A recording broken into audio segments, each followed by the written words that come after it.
Yes, ma'am, we can hear you. Okay, thank you. Uh, I think you screen. Is my screen visible? The Uh, slides, yes, yes. the slides on machine learning. Is it visible? Yeah, it's visible, but not full screen. Yeah, yeah. I'll make it full screen. Okay. Yeah, fine. So in your previous session, we have seen some introductory concepts on what is meaning of machine learning and how is machine learning and artificial intelligence related, and what is the actual concept behind machine learning. So machine learning is nothing but we are going to learn, make the learn something based on the data what you have given. So your data can be made, can be observed as features, or what we say as what makes the data. Features are nothing but what makes the data. As I gave you an example, if I say the features of a car, the number of wheels, the number of doors, number of seats, these are said to be the features of the car. Similarly, if I want to say the features of an apple, the size, shape, the color, the weight, these are the features of an apple. So data is something where whatever you see, everything can be converted as a data. So this machine learning process deals completely on learning how the data is getting organized. And what is the use of this machine learning is when you have a lots of data, tons and tons of data, extracting their patterns is a bit difficult if it is going to be a human based activity. So the process of converting the complete set of data into easy accessible patterns is the main motive of machine learning. So as I told you, machine learning will be different from your traditional programming aspect in this pattern. As you can see here, your traditional programming is nothing but the data. You will be giving the data, you will be running the program, and you have to produce the output. But machine learning is something where you will be providing the data and the output, and the model has to be framed. The program has to be created based on the data and the output what you are looking for. So this is the difference between the traditional programming and machine learning concept. So when you go with the traditional programming, what happens here? Everything is going to be a hard-coded rule. Like you have a problem in hand, you have some set of rules, you're going to evaluate it. If it is going to pass your evaluation criteria, then you go for the production, or you go for the completion of program or implementation. If your evaluation process goes to fail, then you will review the errors and you will take the problem again. This is how your traditional programming will be framed. But when you go with machine learning, what happens is you'll have the problem, you'll be trying to train a machine learning algorithm, and this machine learning algorithm is trained based on the data what you have. As we have already seen here, we have told here, you will be providing the data and the output. So based on this, your model has to be written again and again. The program has to be written again and again so that it reads the data completely and creates the required output. So this is how your machine learning will work, where you will be giving your training data to the machine learning algorithm and you will evaluate it, whether if it is passing. What is the meaning of passing here is you have two tasks to be done in machine learning. One is classification and the one is regression. Regression means to predict something. So when you go with such task, we will go with accuracy prediction, whether your model is working accurately or not. That is what we call here as the pass criteria. So if it passes the criteria, then we go for the production, that is implementation. If not, we will review the errors and we will try to train the model again, train the machine learning algorithm again. Normally, we don't say here as algorithm, we call it as machine learning model. Understand? So learning and data science, what is the communication between data science and machine learning is, the data science helps to evaluate the data for machine learning algorithms. So data science is something which depends completely on statistics and some concepts on probability. But machine learning algorithm will be using the data science materials to train itself. So data science and machine learning will go hand in hand to have its work done. So what happens with the learning and data science? You can see here, data science uses statistical methods. These statistical methods are the one which I told you in the previous session. Like the prerequisites of machine learning is the basic thing is statistics, then linear algebra. If you want to create a machine learning model or to understand a machine learning model completely, you should have some idea on these linear algebra, statistics, probability, those things.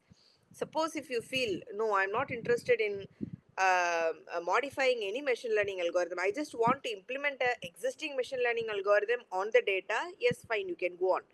But the problem is your data should suit properly with the machine learning model.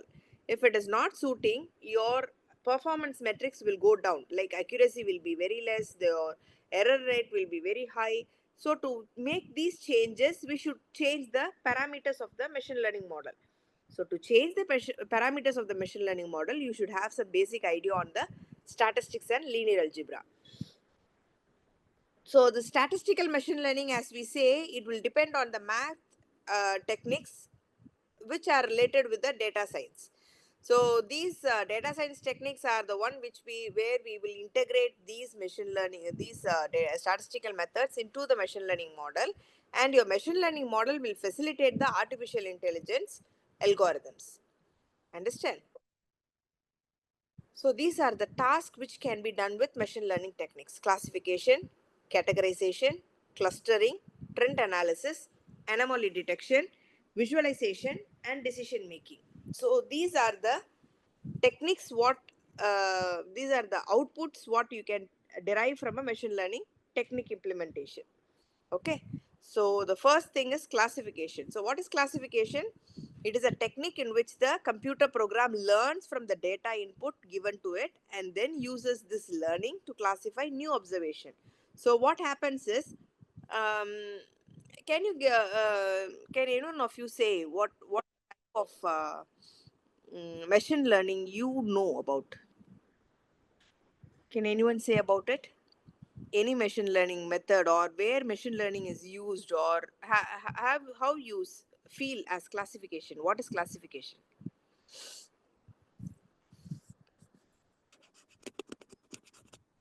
Please make it little bit interactive so that I can get to know at what level you have understood it. Just try to say what is classification and how your machine learning techniques are involved in it.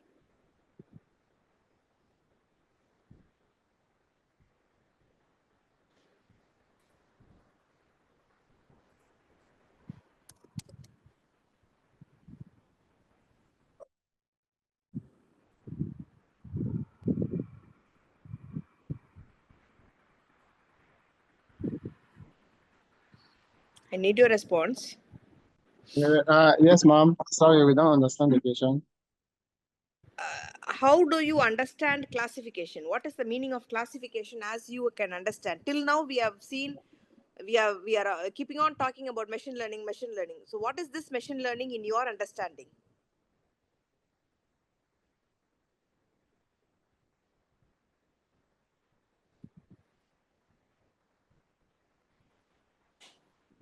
How do you understand machine learning as? How will you define machine learning? That is my question.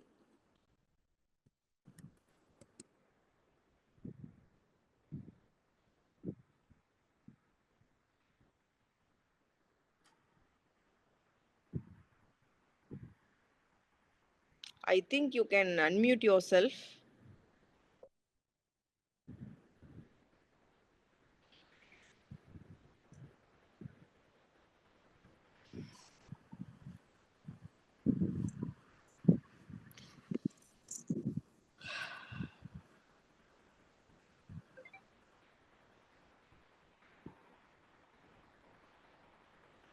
See, just attending the session for the sake of attendance will not give you any idea or knowledge on it. Just if you share your knowledge or speak something only, I'll get to know what type of sessions I can proceed on. If you are not interested, I can stop the session with just two sessions or 2 or 3 sessions. Actually, I have planned for 5 to 6 sessions. If you are interested, I'll explain. Else, I can stop with 2 to 3 sessions. That's not a problem at all.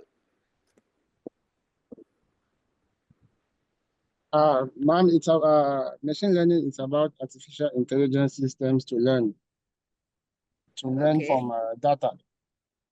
Okay. So what does classification mean here? Can you give me any example on classification? It's about putting the data, classifying data together in a group. That is clustering. What you mean there is clustering.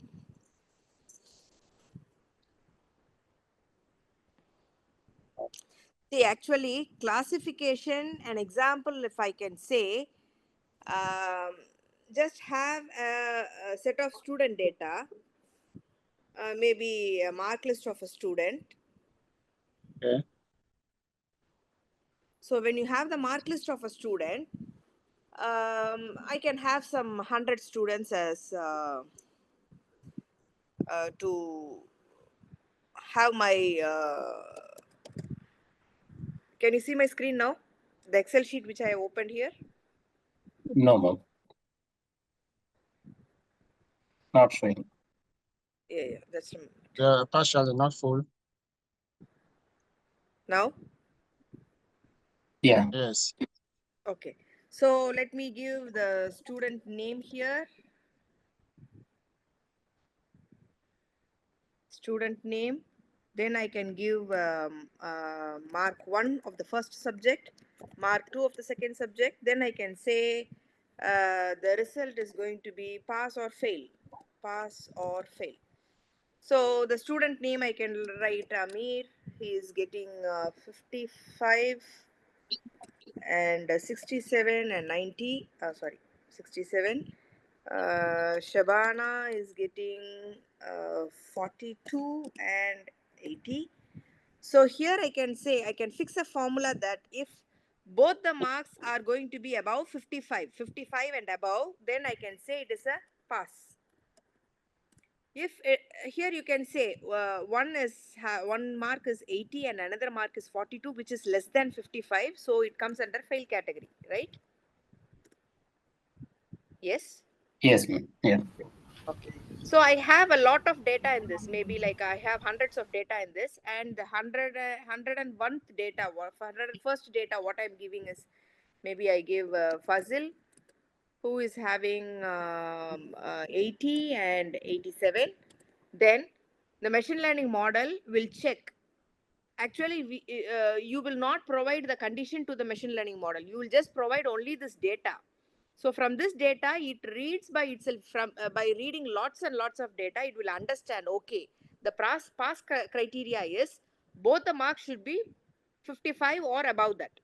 If any one of the mark is 55 or less than 55, then the student is marked as fail. That is what the machine learning model is learning. So finally, the machine learning model here, when you're asking a question to this in the machine learning model, it will check what is the mark here, what is the understanding it has from this previous mark, and it will mark it as pass by itself. So you are just providing the data. You did not provide what is the formula you're going to use. You did not provide what is the condition of the result or anything, but it understands the formula what you have created from the previous data, and on the new data it implements that formula to find the final result. This is what actually classification is. So how many pass, how many fail, whether the student is going to pass class or fail class, pass category or fail category, that is what we call as classification. Or if a patient is having a cancer or not, he doesn't have cancer, a patient is having fever or doesn't have fever, this is what we call as classification. So classification is one which will discriminate the data to say to which class it belongs to. I think I'm clear Okay. with Sure. So it's like differentiating. Yes, but classification, categorization, clustering, all these three looks similar, but they are not similar. Classification is a process where you will put the data in a class A, class B, class C. See, if you have a bunch of balls, colored balls, you have multiple colored balls, red, green, blue, yellow, all these colors are there in the balls. So if you ask a child to pick the red balls into a basket, and green balls into another basket, it will pick the balls and put it in the separate baskets. That is what we call as classification. If you say categorization, to specific category, you have rubber balls, you have plastic balls, you have some cricket balls, you have some tennis balls. So this is categorization. It is not classification. It is not based on the feature what you have, but it is based on the category what you're using, to which sport you're going to use it. Whether it is going to be a plastic ball, or it is going to be used for a cricket, or it is going to be used for a tennis. That is what we call as categorization. So categorization will involve multiple classes in it. You understand? So if I have a plastic ball, I can have red, green, blue balls. If I have a cricket ball even, I can have a red, green, blue balls. If I have a tennis ball even, I can have a red, green, blue balls. But in each category of balls, I have these classification inside. You understand me? Yes, You ma'am. Got understand the difference between classification and categorization? Yes, ma'am, Yes. it's clear. Yeah. Coming to the next part of clustering. What is this clustering? If I have a group of students in a class, I can say this set of students are studious, and this set of students are in a medium range, and this set of students have a poor education. So that is what we mean as cluster. I am not mentioning any specific data, but I am mentioning the category of data as a cluster. So classification will come under categorization. Categorization will come under clustering. Cluster is something which we call as a group. Okay. So one group will be completely different from the other group. Do you understand me? One group of students will be, or one group of data will be completely different from the other set of data what you have. That is what we call as cluster. Yes. Next comes the trend analysis. So what is this trend analysis? It will be going under the prediction category, like prediction or forecasting, or all these are what we call as trend analysis. If you go for stock market analysis, or the analysis of the gold price on each day, what may be the price tomorrow, what may be the price after 10 days, what may be the rate of the stock after 1 month, weather prediction, all these come under trend analysis. Okay. Next comes the anomaly detection. So what is this anomaly detection? Out of the set of data, you will pick a data, odd man out. That is what we call as anomaly detection. You will pick one single data or set of data which is completely different from the other sets, that we call as anomaly detection.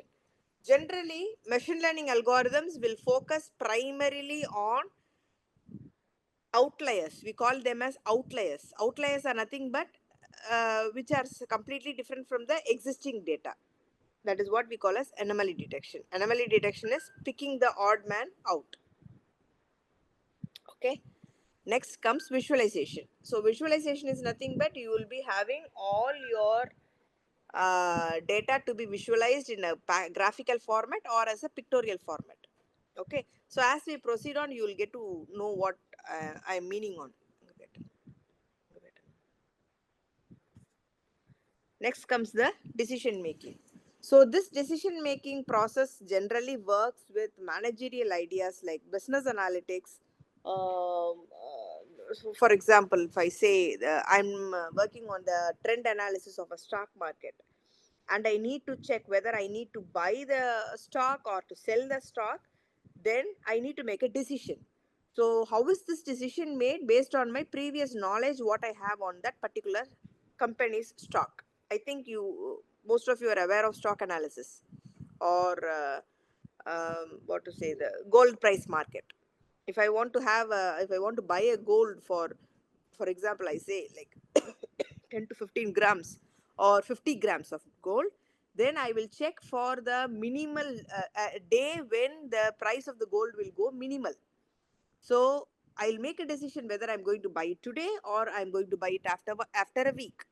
That is what we call as decision making. So these are the applications of machine learning, what you're going to use. So when you come for the application where we are using machine learning, we use it in image processing.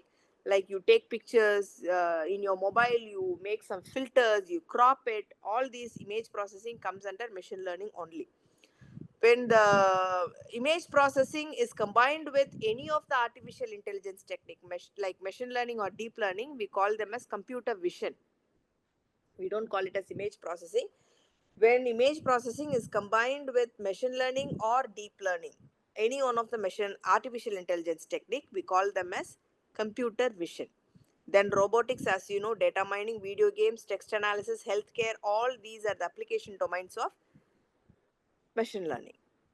So when you come with machine learning, as you can see here, an example is image tagging. When you go with Facebook or Instagram or anywhere, you just based on the face of the image you have uploaded, you can tag a person in that. Yes, that is an example of image processing. Then self-driving cars. How these self-driving cars are working? Based on the image, it is recognizing what happens in uh, the road, based on what happens in front of the car, or by the sides of the car, or besides the car. Self-driving cars are working. So these are the examples of image processing where machine learning is working on. The next thing is robotics. You know, robotics is applied everywhere. It behaves similar to a human. It can work like a humanoid robot, which can talk, which can work, do everything. And even in industries, robotics is used, like car manufacturing or any other units where huge uh, outputs are required. There robotics is used. Then comes data mining. Data mining is nothing but to mine a data, to search and find something from the data. As you can see, this Amazon page or any online shopping page, which gives you some recommendation systems, which is based on some association rules. The recommendation systems are based on some association rules, what is defined. So these are examples of data mining. And next comes your video games. As you know, most of the games which we are working on are based or done based on some artificial intelligence algorithms only. So gaming, whatever is designed now, is working on artificial intelligence algorithms. So after that, you can see an example of text analysis, like sentiment analysis, spam filtering, information extraction. And then in healthcare, has a lot of applications now. This is the domain where I used to work on machine learning and computer vision on healthcare analytics. So we call them as healthcare analytics. So these are some of the applications of machine learning. So till now we have seen what is machine learning and how it is working on. Okay, fine. Till this, is there any doubts to be clear, or do you have any questions to be asked? You can raise up your questions if you have. Because with this, your introduction part of machine learning gets over, then we will go on with some technical aspects of machine learning. So if you need me to explain something or to answer to your question, you can ask me.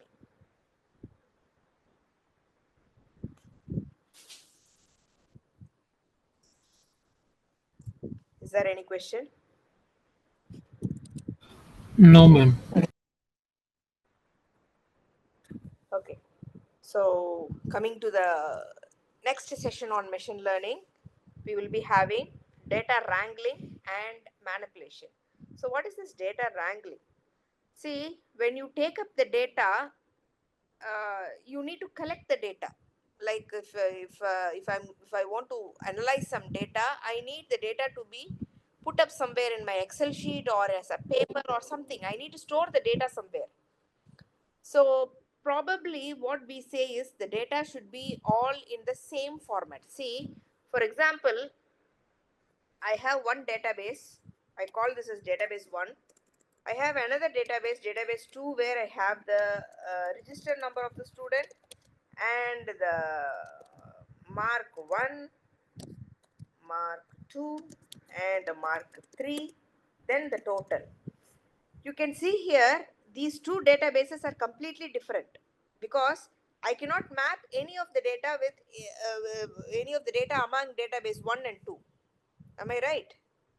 Can I map the student name with the register number anywhere here? Because here the student name is the primary key and register number is the primary key here. There is no relationship between the student name and register number mentioned anywhere. Suppose if I have a third database where I have the student name and the register number, then I can say that there is a relationship between database 1 and database 2 using database 3, and then I can fetch up the mark 1 and mark 2 alone, and I can prefer my result. Yes, so your data should be somehow relatable. It should be on a same primary format what is being followed. So whatever data you collect, whatever data you put on, everything should be first organized into a similar data set where the columns what you are giving is called as a feature. This is one feature. Student name is a feature, mark 1 is a feature, mark 2 is a feature, result is a feature. So based on these features only, your data should be organized properly. So the first process what you have is data acquisition. You should acquire your data. You should collect your data. Second is your data exploration techniques. How you're going to find your data, how you're going to understand your data. You have to first understand your data to make the machine learning model understand it. Third is your data wrangling techniques, where your data has to be formatted in a proper way to convert it from the raw data into a meaningful data. The data, whatever you collect, is said to be a raw data, and after processing, that raw data is said to be a processed data. Then some data manipulation techniques will be used and typecasting will be used. So here we will be using some of the Python methods. If you're not aware of Python, that's not an issue, but just have an idea on what you can do with Python. Python is a programming language, as most of you would have known about it. Python is the recent programming language which is used to implement machine learning and deep learning algorithms. So it is a bit easier than how you imagine with Java or C++. It is much more easier than Java and C++, where you have inbuilt commands, you have inbuilt methods. So you need not define anything clearly, properly. You need not to start up with Python. But if you want to make Python as a class-based programming, it is a bit difficult, where you need to understand the concepts of Python to make it into a class similar to Java or anything.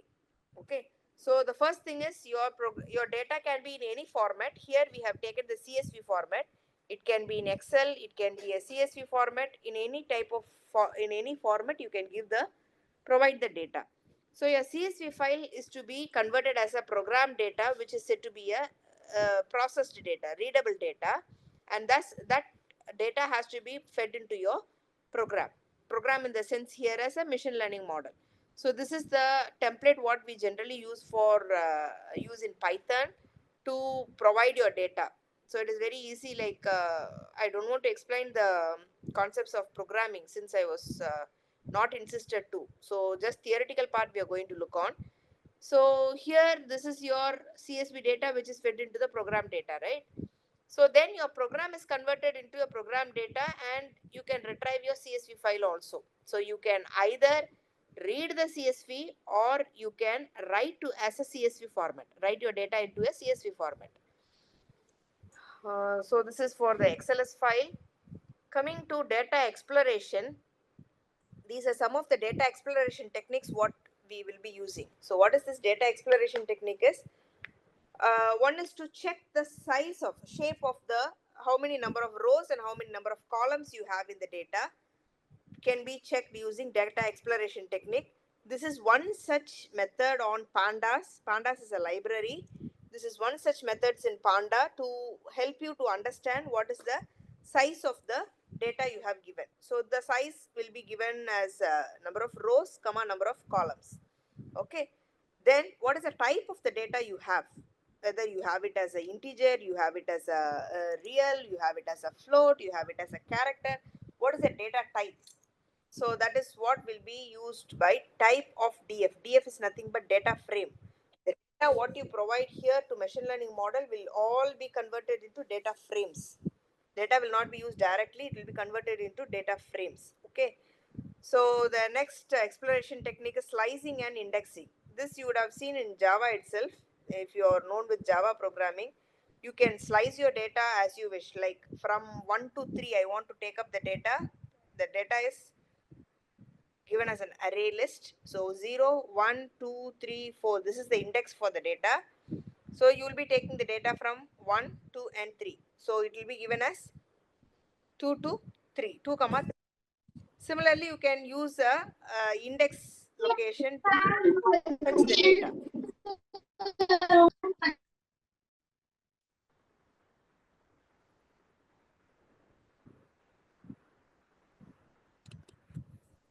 Okay. So the next data exploration technique is value extraction. If you need to extract some particular set of values, then you can take this is the column name. So for this column, what are the data available can be taken up using this method. Then the mean. These are the statistical methods what we mentioned. Mean, then your median and your feature mode. So these are the statistical values which you will be having to take up. These are what we call as the data exploration technique. Coming to the next part is a library where Python will be using Seaborn. Let me come up here. You can see this is the output of feature map where you will be seeing in the left side you have some column names, right? The same column names will be repeated here also. So this is what we call as a correlation matrix. How one data is related to the next data. For example, this feature crim. Crim is a feature which is related to again crim as a red. This red color means it has a maximum correlation. If you go down, it means it has a minimum correlation. You can see it is 1, 0 0.9, 0 0.6, 0 0.3, 0 0.0. Then it goes on negative. Negative means it has a negative correlation. It doesn't have any link between this data and that data. So what does this correlation mean? For example, if I say if you study, you get a good mark. Number of hours you spent on studying is related to the mark what you score. This is what we mean as correlation. If I say the mobile you use is related to the mark you get, it is not correlated. Whatever mobile you use is not related to the mark you get in the exam, right? This has a negative correlation. So correlation is something which is influencing the output. The output is to get a good mark. To get a good mark, what are the correlated factors? You can say the number of hours you spend, the materials you use, the quality of teaching. All these contribute to the marks you receive. But some aspects like what is the size of your family, what is the mobile you use, these are not related to the marks you receive in the exam. So these have a minimum correlation. That is what we mean as correlation. Okay.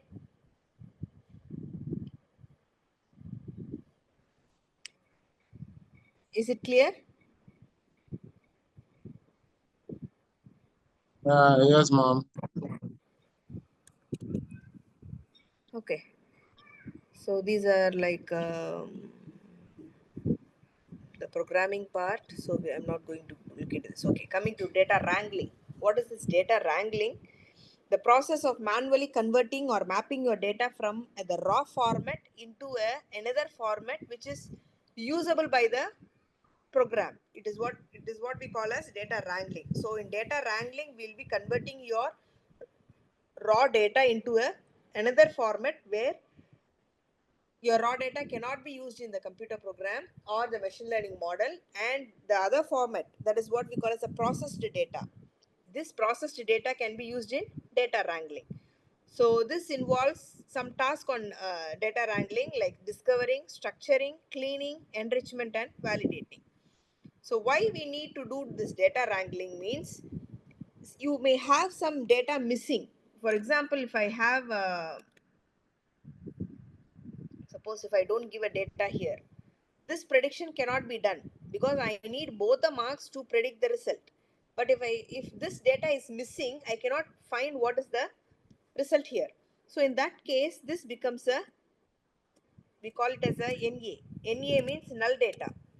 So if I have a null data, I cannot predict the result properly. So I should fill this data with some method so that I can find the output. So your missing data is a general problem, your missing data should be recovered. Second thing is presence of noisy data. Noisy data means you can have some data which is away from it, like you need numbers here, but I'm giving some alphabets. It means that it is a outlier. Outlier is something which is away from the original data. Okay, I need some numbers to be given for the mark, but I'm giving some data, some other data type, or I can give some data like 120.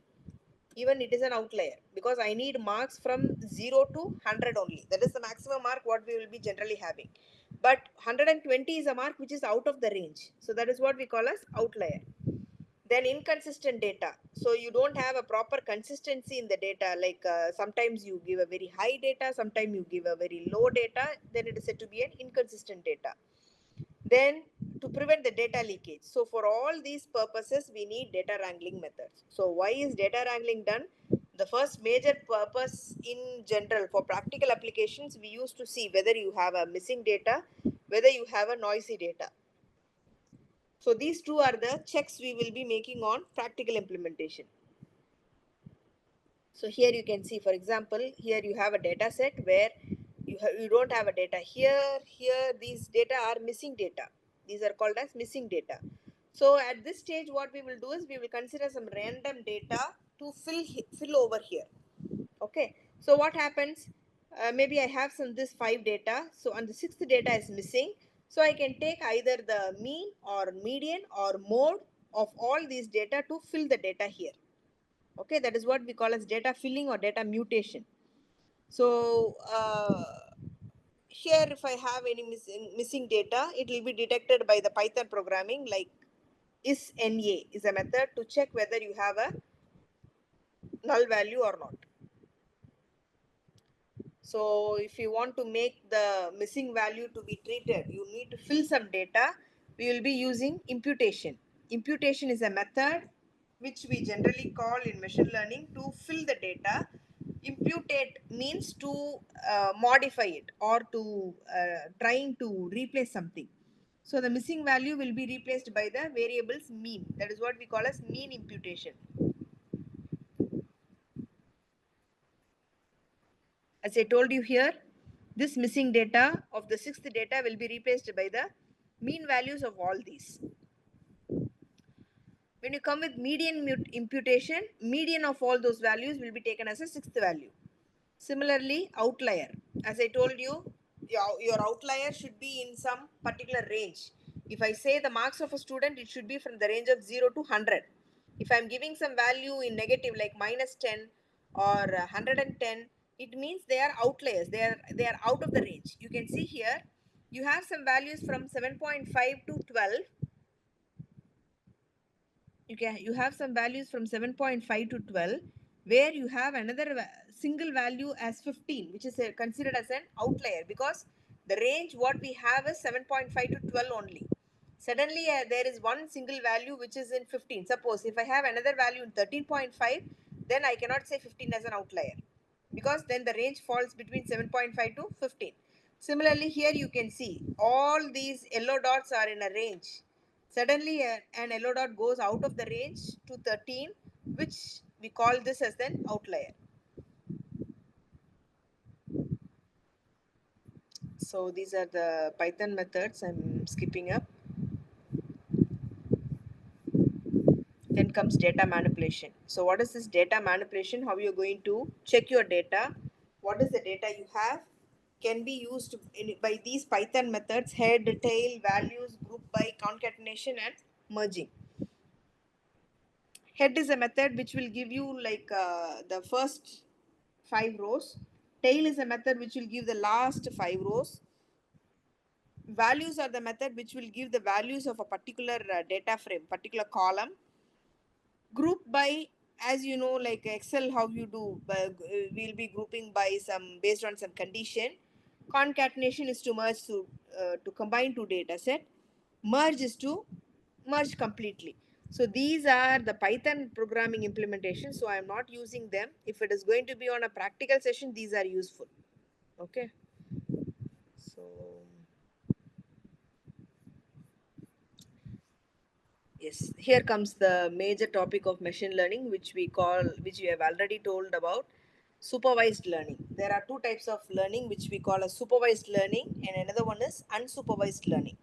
We have still some more types like reinforcement learning. So many types are there. The major two types are supervised learning and unsupervised learning. So when you come with Excuse me, ma'am. supervised learning, yes, Ma'am, this Python method and the Excel, I mean, what is yeah. the big difference? Because it's almost similar to using the Excel. The features are almost the same. Yes, actually, when you're using Excel, what you generally do is you will decide what is going to be the input. You will decide what is going to be the output, and you have to create the formula and everything, right? Yes, But in yes. Python programming, that is not going to happen. You are just going to feed the data completely. You will not read even you need not even open the sheet to check what is the data there. You just put the data inside, and you are making the machine learning model to understand what is it. Before providing your data to machine learning model, you need to process them. You don't know whether you have, see, if you have some two data like this, yes, it's fine. If I have some other data set, let me show you a data set which I have.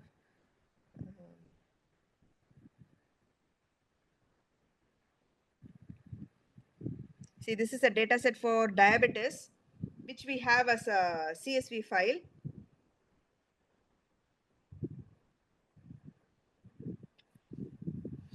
Here you have a data set like this. Okay, so I have 1, 2, 3, 4, 5, 6, 7, 8, 9, 10 columns, where my 10th column is the prediction column, and this prediction is based on these 9 values. But all these values I cannot read and check what is the input, what is the output. You have a lot of values in this, right? When you give it to machine learning algorithm, it is easy for it to understand. Else what I should do, if I'm doing it on Excel, I should take what is the minimum maximum for this, what is the minimum maximum for this. But in Python, if you just give the data and you call the method, everything will be displayed as such.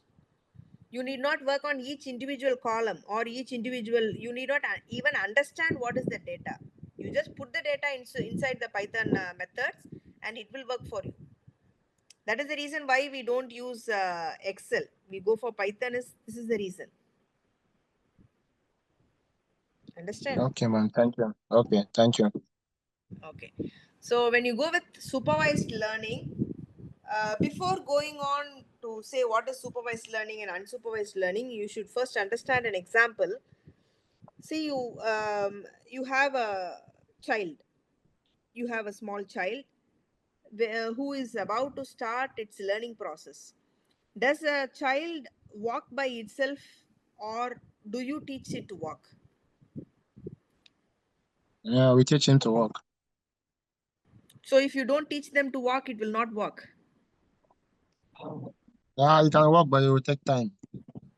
It will take time, but it will walk. Mm, yes. Similarly, do you teach it to talk, to speak? Uh, yeah, See, technically, yeah, we do that. your native language, for example, if you are an Arabic speaker, native speaker, it will speak Arabic by itself by looking at you, its mom, its relatives, how they are speaking. It trains itself, right? If you want to Yes. make it speak some other language, you need to teach them. Without teaching, it cannot speak because it doesn't have any source to learn itself, right? So here you can see two categories. One is supervised and another one is unsupervised. See, unsupervised is you need not interfere in it, it will learn by itself. You need not provide any data, it will learn by itself. That is unsupervised learning, like it learns its native language. If you want to give a non-native language, like if I want to make my child learn French, or if I want to make my child learn English, I need to teach them. Only then it will learn. That is supervised learning. This is the difference between supervised learning and unsupervised learning. So if you are making the machine learning model to understand based on the data by itself, you need not interfere in it, then it is called as unsupervised learning. But you are providing the data, you are providing the machine learning model, you are trying to tune the parameters, then it is said to be a supervised learning. Okay. You have another model called as reinforcement learning. Reinforcement learning is what we mention generally as uh, if you give a reward, it will work. If you give a penalty, it will go disgraded. That is reinforcement learning. So if it works good, you give a reward to it. If it doesn't work good, you will give a penalty to it. So based on that, it will adjust its learning process. That is what we call as reinforcement learning. So supervised learning is now I think you have understood what is supervised, unsupervised, and reinforcement. So in the next slides, we'll be looking upon supervised learning, where you will be trying to train the models from labeled training data. You will label the data and train. Okay, like this. So here I have given a prediction class. This is to predict the diabetes. So I have some data based on the number of pregnancies, the glucose level, the blood pressure level, skin thickness, insulin, BMI, diabetes, age. Based on these features, I am going to predict whether the patient is going to have a diabetes or not. If the patient is going to have diabetes, I mark it as 1 here. If the patient doesn't have diabetes, I mark it as 0 here. This is the outcome what I have. This table, you can understand clearly what is the input I'm going to give and what may be the output I'm going to receive. So this is what we call as supervised learning. So you will provide both the input and the output. In case of unsupervised learning, this last column will not be there. The last column will not be trained. Only based on this data, this input data, it has to predict its output data. That is what we call as unsupervised learning. So this is what we call as labeled data. You have the here, how many pregnancies, how many glucose. Suppose if I remove this header, will you understand what this data means? If I am removing this, for example, if I remove this,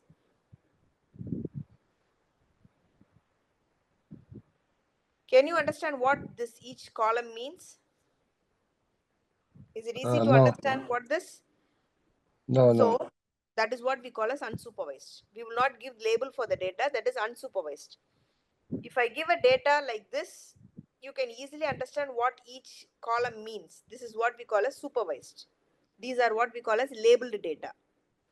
We have a label for it, and based on that, it will start its learning process.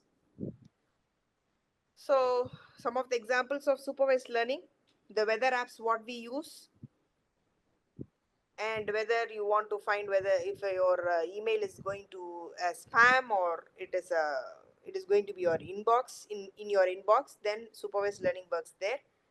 In real time scenarios, this Netflix recommendations, all these comes as supervised learning. So coming to the process of algorithm, the input data what I'm going to give is this, and the output data what I'm going to give is y. Have always as your input as x and your output as y. So you will be giving this to the algorithm, where it will be given as a linear algebra function. This is what we call as a linear algebra function. Y is equal to f of x. So based on the value of x, your y will be decided. So you will be predicting the value of a new x new. X new is nothing but a new value what I am going to give, so that your output y will be predicted. Okay. For example, let me say x and y. X is your input and y is your output. Let us say it is 1, 2, 3, 4, 5. I have here 1, 4, 9, 16, 25. This is the data what I am going to give to the machine learning model. Okay. Suppose if I am giving a new data 7 here, what may be the output? Your y is dependent on x. Your y depends 49. on 49. So how do you mean that? 1 square is 1, 2 square is 4, 3 square is 9, 4 square is 16, 5 square is 25. So 7 square will be 49. So I have not given this data. I have not given this formula. I am just going to give this data to the machine learning model. So it will decide what is going to be your y. Y is equal to your f of x, function of some x. So what is your function of x? It is your x squared. Okay. So x squared is your f of x. So this is how your machine learning model is going to work on. So supervised learning flow, your data, complete data will be split as two data sets. One is your training data and another one is your test data. Generally, we used to follow 70-30% or 60-40. 60% of your data will be taken for training and 30% of your data set will be taken for testing. See, for example, you study a complete set of chapters. Say, for example, 5 chapters. You study 5 chapters for the exam. Do you get questions from all the 5 chapters, all the lines of the papers what you studied? No. No, not necessary. Not at all. But you have to study 100%, where 70% of your data only will be taken as questions. And from this 70% of questions, you are going to be tested with 30% of your knowledge. So this is how your training and testing will be splitted. Your data will be completely split as either 60-40.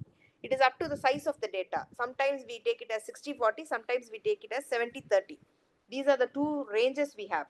We don't take it as 50-50. We don't take it as 80-20. These are the two ranges. Generally, we have a 60-40 or 70-30. So based on this training, your machine learning model will perform some statistical methods to make some prediction, and your test data will be used to check your knowledge, check the knowledge of the machine learning model, whether it worked good or not. So if I find my model is satisfactory, it is producing a good result, then I'll stop with this. If not, then I'll again go and split the data and ask the machine learning model to study again. This is like just like an exam process. You are given with some 100 pages. Out of this 100 pages, you are asked some questions. For example, let me say you are asked to study some 70 pages of your 70 pages only, and you will be asked some questions for 30 marks. Only for this 30 marks you will be evaluated. You are not evaluated for each and line by line of the pages or line by line of the questions what is going to be prepared. Yes, so that is what we call as training and test. I think you understand what is training and test, because these terms we will be using completely in the following chapters.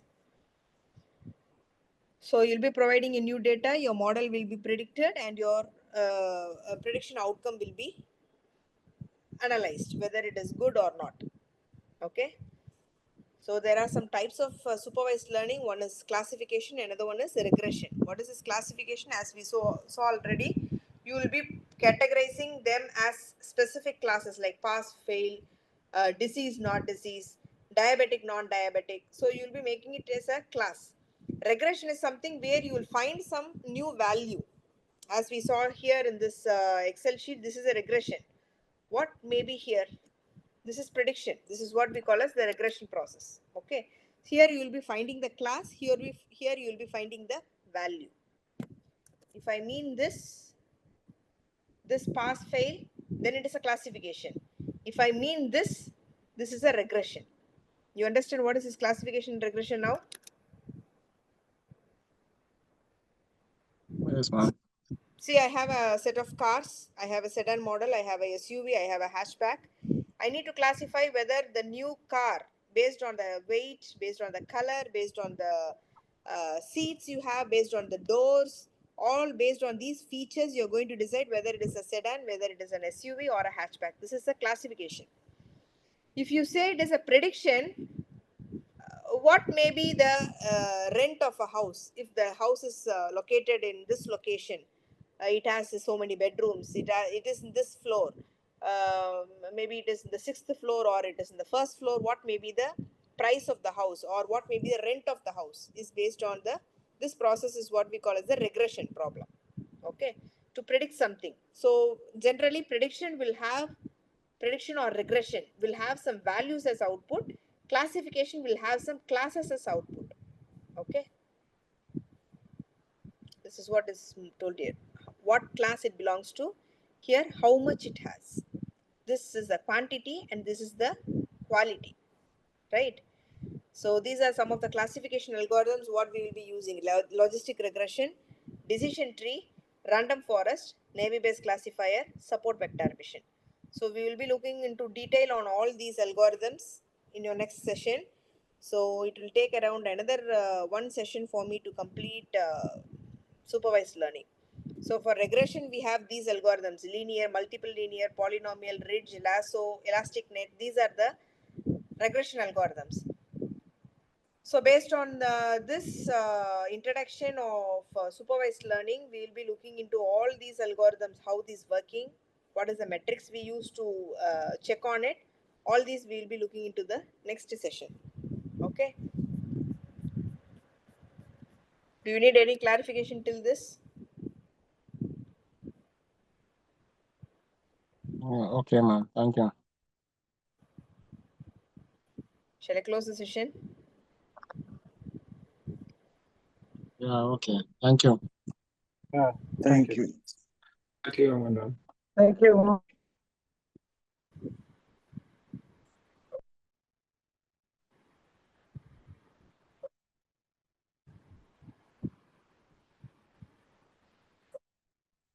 Yeah, thank you.